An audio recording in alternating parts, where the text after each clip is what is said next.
পুনরায় 11 নম্বর ওয়ার্ডের অন্তর্গত রবিদাস পাড়া থেকে অবৈধভাবে বিভিন্ন বাড়ি ঘর সহ বিয়ে বাড়ি থেকে প্রায় প্রতিদিন রাস্তার উপর আবর্জনা ফেলার অভিযোগ উঠে আসে। এ বিষয়ে এলাকাবাসীরা জানায় পৌর নিগমের পক্ষ থেকে আবর্জনা পরিষ্কার করা হলেও আবারও রাতের আধারে পুনরায় আশপাশের লোকজনেরা আবর্জনা ফেলে চলে যায়। এ বিষয়ে দিনের পর দিন প্রতিবাদ করা হলেও কোনোভাবেই কাজের কাজ কিছুই হচ্ছে না, আর তাতে করে পরিবেশের ভারসাম্য নষ্ট হচ্ছে বলে দাবি এলাকাবাসীদের।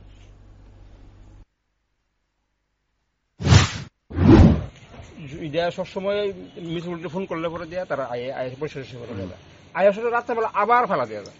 আর এটা আমরা যদি বিরোধী করি এটার পক্ষে উল্টা আছে পাড়ার অনেক মানুষই আছে, বেশিরভাগ অনেক রাত্রেবেলা এসে আপনার এই বাইক দিয়ে ফেলাইতে দেখা এই চিল্লাইলে পরে তারা বাইক দিয়ে থাকে।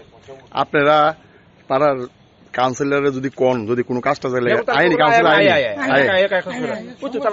কি নাম দেন, নাম কি কাউন্সিলরের নাম?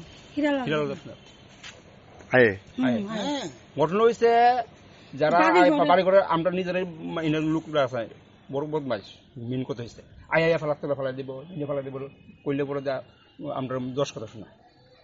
আমরা তো যার বাড়ি ঘরে এমসি রাখছি, ময়লা রাখছি, তারা 2 দিন পর আয়া ময়লা নিয়ে